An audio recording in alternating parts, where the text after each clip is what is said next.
पर्यावरण शिक्षा में आज हम पर्यावरण तथा मानव विकास का अंतर संबंध के विषय में जानेंगे कि पर्यावरण तथा मानव विकास का अंतर संबंध किस तरीके से है। Interrelationship between human development and environment. मानव जाति के विकास और पर्यावरणीय घटकों में अभूतपूर्व संबंध हैं। मानव पर्यावरण पर निर्भर है तो पर्यावरण भी मानव के बिना अपूर्ण सा प्रतीत होता है। There is an unprecedented connection between the development of mankind and the components of the environment। मानव तथा पर्यावरण की पारस्परिक निर्भरता ने ही दोनों के समुचित विकास हेतु अनुकूलतम परिस्थितियां निर्मित की हैं। The mutual dependence of human and environment has created optional conditions for proper development of both। इसे इत्तेफाक माने या अज्ञानतावश उठाया गया कदम कि विकास की अंधी दौड़ में एक दूसरे से प्रतिस्पर्धा करते हुए मानव ने लगातार पर्यावरणीय संतुलन को प्रभावित किया है। मानव दैनिक जीवन के अपने प्रत्येक क्रियाकलाप के लिए प्रत्यक्ष या अप्रत्यक्ष रूप से पर्यावरण पर आश्रित है। ह्यूमन इज डायरेक्टली और indirectly dependent on the environment for each of his activities of daily life। अपनी दिनचर्या में प्रातः उठने से रात्रि में सोने के मध्य चाहे वह भोजन करता है, वस्त्र धारण करता है, पेय पदार्थ ग्रहण करता है आदि सभी के लिए वह पर्यावरण पर आश्रित है। अपने दैनिक जीवन में कार्य करने के लिए आवश्यक ऊर्जा प्राप्ति के लिए भी मानव पर्यावरण पर ही निर्भर है। The human environment is also dependent on obtaining the energy required to work in its daily life। मानव पर्यावरण से ऊर्जा प्राप्ति के लिए निम्न दो स्रोतों पर आश्रित है। The following to sources for obtaining energy from human environment dependence. कौन कौन चीज़ों पर डिपेंडेंट है? सबसे पहला है सौर ऊर्जा यानी सोलर एनर्जी एंड मैन यानी सौर ऊर्जा और मानव। दूसरा है जीवाश्म ऊर्जा यानी फॉसिल एनर्जी। इन दोनों स्रोतों के लिए मानव की पर्यावरण पर निर्भरता को हम एक आरेख द्वारा समझ सकते हैं। जैसा कि सौर ऊर्जा और मानव इन दोनों में किस तरीके से संबंध है इसके लिए हम समझ सकते हैं।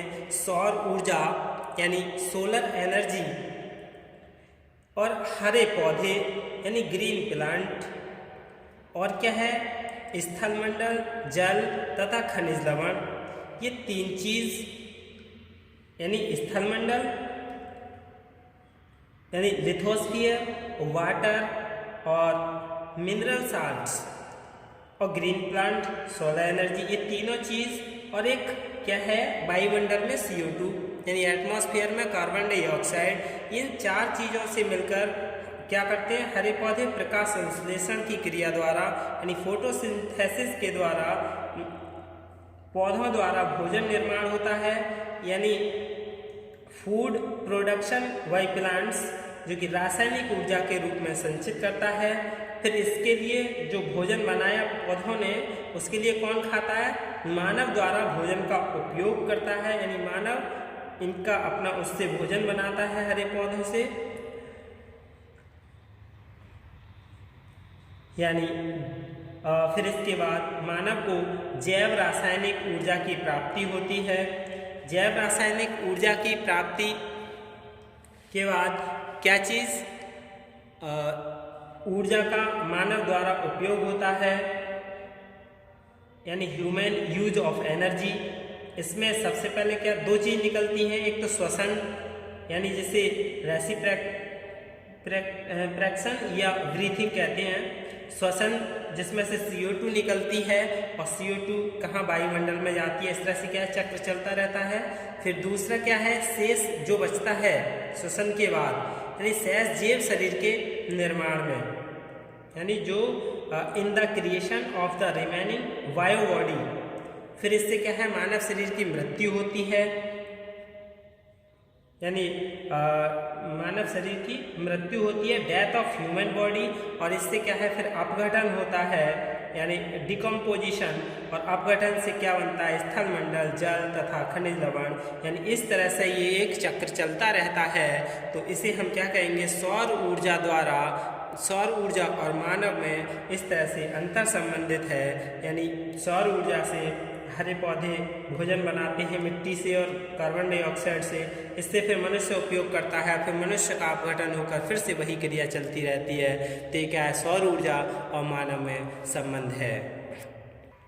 दूसरा है जीवाश्म ऊर्जा और मानव। यानी हमने जैव ऊर्जा, सौर ऊर्जा और मानव में संबंध पढ़ लिया। अब क्या जानेंगे? जीवाश्मीय ऊर्जा और मानव। तो सबसे पहले क्या है? वनस्पति तथा जीव जंतु, यानी फ्लोरा एंड फोमा। ये इससे क्या बनता है? भौगोलिक विपदाओं जैसे भूकंप, जल प्लावन, ज्वालामुखी होता है। यानी geographic disasters, disasters such as earthquakes, inundation, volcanoes. और फिर इसके बाद वनस्पति तथा जीव जंतुओं का भूमि तह में दब जाना, यानी vegetation and fauna buried in the ground. जब ये चीज़ दब जाती हैं, सबसे पहले जो वनस्पति और जीव जंतु पृथ्वी के ऊपर होते हैं, जब पृथ्वी भूकंप या जल प्लावन या ज्वालामुखी के द्वारा वो पलट जाते हैं, उलट पलट हो जाते हैं, तो जो वनस्पति और जीव जंतु होते हैं वो भूमि की तह में क्या है? दब जाते हैं। और दबने के बाद यानी हजारों लाखों वर्षों में अपूर्ण विघटन से जीवाश्म ईंधन में परिवर्तित हो जाते हैं। Changes in fossil fuels from incomplete decomposition in thousands millions of years.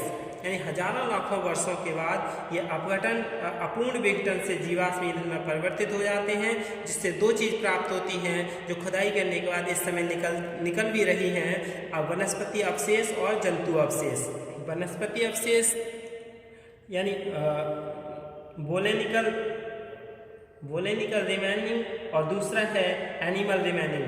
बोलेनिकल remaining से क्या? कोल प्राप्त होता है, और कोल के लिए कौन प्रयोग करता है? मानव प्रयोग करता है। फिर है जंतु अवशेष यानी एनिमल रिमेनिंग, जिससे पेट्रोलियम पदार्थ प्राप्त होता है। और पेट्रोलियम और कोयला, इन दोनों चीज़ों को कौन उपयोग करता है? मानव उपयोग करता है। इस तरह से क्या है? जीवाश्म और मानव, जीवाश्म और ऊर्जा और मानव, इनमें संबंध है, यानी एक दूसरे से क्या रिलेटेड है। फिर मानव और जीव, जो पेड़ पौधे होते हैं, वह भी कभी भी भूकंप आने के बाद उलट पलट हो जाते हैं, जिससे क्या है? फिर से वही क्रिया चल जाती है। प्रकृति में जलवायु, वर्षा, सूखा, वायुमंडलीय तापमान में कमी या बढ़ोतरी सभी पर्यावरणीय घटकों पर निर्भर हैं। Climate, rainfalls, droughts, atmosphere, nature, decrease और increase in temperatures are dependent on all environmental factors. पर्यावरणीय घटकों में असंतुलन या प्रकृति से मानव की छेड़छाड़ ही सूखा, बाढ़, अकाल, महामारी जैसी विपदाओं का कारण होती है। इनबैलेंस इन एनवायरमेंटल फैक्टर्स और human manipulation of nature is the cause of disasters like drought, flood, famine और epidemic। तो इस तरह से क्या है, ये सब विपदाओं का कारण होती हैं पर्यावरण असंतुलन से। वस्तु स्थिति यह है कि मानव की प्रत्येक क्रियाकलाप से पर्यावरण प्रभावित होता है और उसके परिणाम स्वरूप मानवीय गतिविधियाँ, उसकी कार्यप्रणाली तथा क्रियाशीलता प्रभावित होती है। मानव की पर्यावरण पर निर्भरता ने ही उसे अपने जीवन को अधिक सुविधाजनक तथा साधन संपन्न बनाने का रास्ता सुझाया। परिणाम स्वरूप पर्यावरणीय घटकों में असंतुलन उत्पन्न होने से स्वयं मानव के ही अस्तित्व पर प्रश्न चिन्ह लग गया। अतः मानव को रहन सहन के ढंग, जीवन मूल्य तथा तौर तरीके बदलने होंगे जिससे पर्यावरणीय घटकों में असंतुलन को रोका जा सके। कहने का मतलब क्या हुआ कि मानव और पर्यावरण ना तो एक दूसरे से स्वतंत्र हैं और ना ही ऐसा होने की कल्पना की जा सकती है। एक के अस्तित्व से दूसरा प्रभावित होता है और दोनों के बीच में प्रतिस्पर्धा न होकर सहयोग का होना ही मानव और पर्यावरण दोनों के हित में है। Human and therefore it is the interests of both the human and the environment that there is no cooperation between the two। तो इस तरह से क्या है, कुछ लोग क्या ये सोचते हैं कि बिगड़ते हुए पर्यावरण की समस्या भारत के संदर्भ में उतनी महत्वपूर्ण नहीं है, यानी पश्चिमी देशों में प्रदूषण की समस्या अधिक जटिल है, लेकिन इसके दुष्प्रभाव भारत के बड़े बड़े शहरों, नदियों, झीलों, तालाबों में दिखाई देने लगे हैं और हमको दूसरे राष्ट्रों के अनुभवों से सीखना चाहिए और गलतियों को दोहराने की अपेक्षा उनसे सबक लेना चाहिए, क्योंकि पर्यावरण और मानव इन दोनों का अंतर संबंध है। धन्यवाद।